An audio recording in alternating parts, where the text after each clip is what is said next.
നമുക്കൊരു ചായ കുടിച്ചാലോ? ഒരു ചായ കുടിച്ചാലോ? നമുക്കൊരു ചായ കുടിച്ചാലോ? ചായ കുടിച്ചാലോ? വാ പോവാ. നമ്മൾ ആരോടാണ് ഈ ചോദ്യം ചോദിക്കുക? സ്വാഭാവികമായിട്ട് നമുക്ക് ഏറ്റവും ക്ലോസ്ഡ് ആയിട്ടുള്ള ആളുകളോടായിരിക്കും. ഒരു ചായ കുടിക്കാൻ ഒരുമിച്ച് ചായ കുടിക്കാൻ പോവുകയാണെന്നുണ്ടെങ്കിൽ ക്ലോസ്ഡ് ആയിട്ടുള്ള ആളുകളോട് കൂടെ ആയിരിക്കും. അതല്ലെങ്കിൽ ഒരു ചായക്കുടിയിലൂടെ ആയിരിക്കും പലരുമായിട്ട് ചിലപ്പോൾ ഒന്ന് കണക്റ്റ് ആവുന്നത്. നമ്മുടെ ഓഫീസ് എൻവയോൺമെൻറ്റിലായാലും ഇങ്ങനെ തന്നെ നമുക്ക് കുറച്ച് ക്ലോസ്ഡ് ആയിട്ടുള്ള ആളുകളായിട്ടായിരിക്കും നമ്മളൊരു ടീ കുടിക്കുന്നത്, അല്ലെങ്കിൽ ഒരു കണക്ഷൻ ബിൽഡ് ചെയ്യുന്നത് ഒരു ടീ കോഫിയിലൂടെ ഒക്കെ ആയിരിക്കും. ഒരു പഴഞ്ചൊല്ലുണ്ട്, before tea we were strangers, after tea we are friends എന്ന് പറയാറുണ്ട്.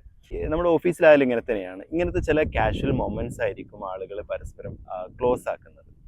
അപ്പം ഇത് നമുക്കൊരു ടീം ബിൽഡിംഗ് ആയിട്ട് കണക്ട് ചെയ്ത് കഴിഞ്ഞാൽ ഓഫീസിൽ പലപ്പോഴും നമ്മൾ വളരെ സീരിയസ് ആയിട്ടുള്ള കാര്യങ്ങളായിരിക്കും സംസാരിക്കുന്നത്, ചെയ്യുന്നത്. നമ്മുടെ ടാർഗറ്റ്സ് ആയിരിക്കാം, അല്ലെങ്കിൽ ഗോൾസ് ആയിരിക്കാം, നമ്മൾ ഒരുപാട് ടാസ്കുകൾ ഫിനിഷ് ചെയ്യുന്നതായിരിക്കാം. അങ്ങനെ ഒരുപാട് കാര്യങ്ങളായിരിക്കും നമ്മൾ സംസാരിക്കുന്നത്. അതിനിടയ്ക്ക് ഒരു കാഷ്വൽ ആയിട്ടുള്ള ഒരുമിച്ചൊരു ട്രിപ്പ് അല്ലെങ്കിൽ ഒരുമിച്ചൊരു ടീം ബിൽഡിംഗ് പ്രോഗ്രാം ഒക്കെ ചെയ്യുമ്പോൾ സംഭവിക്കുന്നത് ആളുകൾ ഒന്നും കൂടെ പരസ്പരം ക്ലോസ് ആവും എന്നുള്ളതാണ്.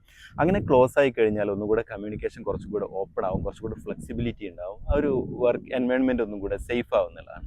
അപ്പോൾ ഒരുപാട് കാലം ഒരുമിച്ച് വർക്ക് ചെയ്യുമ്പോൾ ഇല്ലാത്തൊരു കണക്ഷൻ നമ്മളൊരു ടീം ബിൽഡിംഗ് പ്രോഗ്രാം പർപ്പസ്ഫുള്ളി ചെയ്യുന്ന സമയത്ത് ആ ഒരു റിലേഷൻ കൂടും. ആ റിലേഷൻ കൂടുമ്പോൾ കമ്പനിയുടെ ഒരു ടീമിൻ്റെ ഒരു വൈബ് തന്നെ ഒന്ന് മാറി കിട്ടും. അപ്പോൾ ഒന്ന് ശ്രമിച്ചു നോക്കും.